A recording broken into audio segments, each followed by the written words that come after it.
আজ থেকে ৮০০ বছর পূর্বে পৃথিবীর মানুষ এমন এক শাসক দেখেছিল। সেই যুগে তাদের কাছে এই শাসকটি ছিল অভিশাপ স্বরূপ। এই শাসকটি কেবল গোনাগন্তি কিছু ব্যক্তি, গোষ্ঠী, গ্রাম বা শহর নয়, বরং সম্পূর্ণ দেশকেই ধুলোয় মিশিয়ে দিয়েছিল।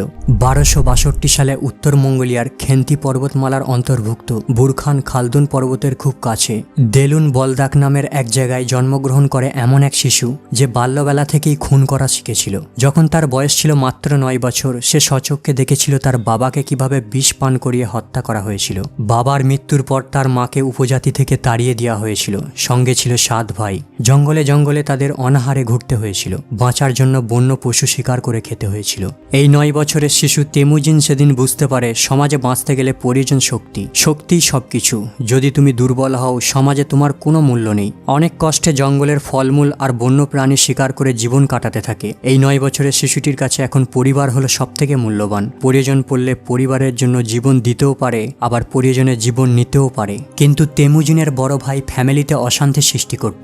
তাদের খাবার চুরি করে খেয়ে নিত, আর এই রাগে সে তার বড় ভাইকে তীর দিয়ে খুন করে। এখন আপনি কল্পনা করে দেখুন, যেই শিশুটি মাত্র ৪ বছর বয়সে ঘোড়া চালানো শিখেছিল, ৫ বছর বয়সে বন্য প্রাণী শিকার করা শিখেছিল, ৯ বছর বয়সে যে তার বাবার মৃত্যু স্বচক্ষে দেখেছিল, আর ১৩ বছর বয়সে সামান্য খাবারের জন্য নিজের হাতে নিজের ভাইকেই হত্যা করে। জাস্ট কল্পনা করুন, বড় হয়ে এই শিশুটি কি হতে পারে? নিশ্চয়ই থানোস। কিন্তু সে থানোসের থেকে অনেক ভয়ঙ্কর সাংঘাতিক হত্যাকারী হয়েছিল।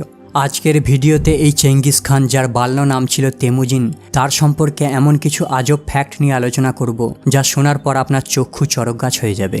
নাম্বার 1, শুরু করা যাক চেঙ্গিস খানের হত্যালীলা নিয়ে। ইতিহাসবিদরা বলেন, চেঙ্গিস খান যেভাবে হত্যালীলা চালিয়ে নিষ্পাপ মানুষদের হত্যা করেছিল, এর পূর্বে কোনো শাসক এমন হত্যাতাণ্ডব চালায়নি। ইতিহাসবিদরা বলেন, মঙ্গোলিয়ান সাম্রাজ্যের শাসক চেঙ্গিস খান প্রায় ৪০ মিলিয়ন নিরীহ মানুষদের কচুকাটা করেছিল।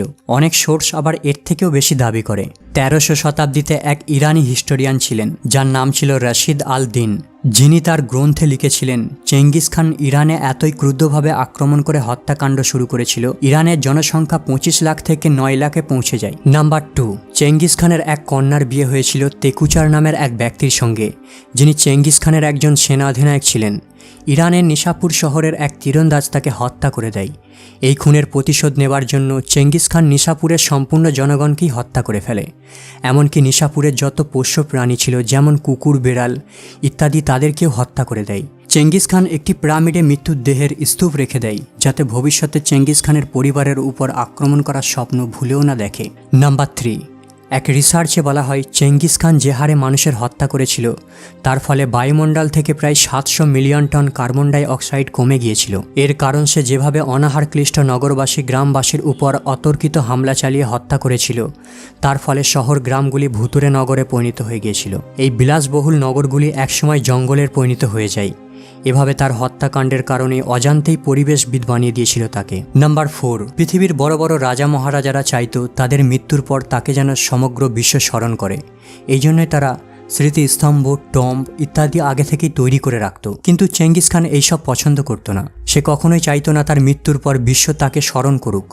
বেঁচে থাকা অবস্থাতেই সে কখনো কোনো চিত্র অঙ্কন করতে দিত না, এমনকি নিজের ভাস্কর্য তৈরি করতে দিত না। আমরা যে চেঙ্গিস খানের চিত্র দেখি, তার মৃত্যুর পর কাল্পনিকভাবে অঙ্কন করা হয়েছিল। চেঙ্গিস খানের সমাধি আজও একটি রহস্য রয়ে গেছে। নাম্বার 5, চেঙ্গিস খানের নামের সঙ্গে খান থাকার কারণে অনেকে ভাবেন চেঙ্গিস খান একজন মুসলিম শাসক ছিল। চেঙ্গিস খানের আসল নাম ছিল তেমুজিন। মঙ্গোলিয়ান ভাষায় তেমুজিনের অর্থ হলো কামার। চেঙ্গিস কথার অর্থ হলো বিশ্ব, আর মঙ্গোলিয়ান ভাষায় খানের অর্থ হলো শাসক। আসলে মঙ্গোলিয়ানরা খান শব্দটিকে একটি ট্র্যাডিশনাল টাইটেল হিসাবে ব্যবহার করত। সেই সময় মঙ্গোলিয়ানরা তাদের উপজাতিদের নেতাকে খান বলে ডাকত। সুতরাং চেঙ্গিস খান শব্দের অর্থ হলো বিশ্ব শাসক বা বিশ্ব নেতা। নাম্বার 6, চেঙ্গিস খান বিশ্বাস করতেন একজন পুরুষ কতটা বীর হবে তা বোঝা যায় তার সন্তানের সংখ্যার উপর।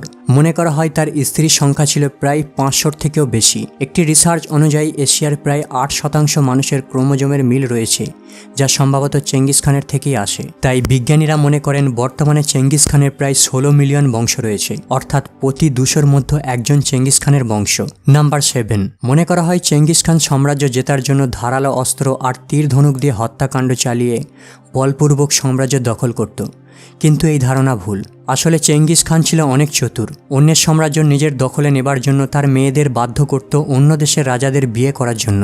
এরপর যখন রাজার মৃত্যু হতো, তখন কুইন অর্থাৎ চেঙ্গিস খানের কন্যা রাজ সিংহাসনে বসত, আর চেঙ্গিস খান সহজেই তার কন্যার থেকে রাজ্য দখল করে নিত।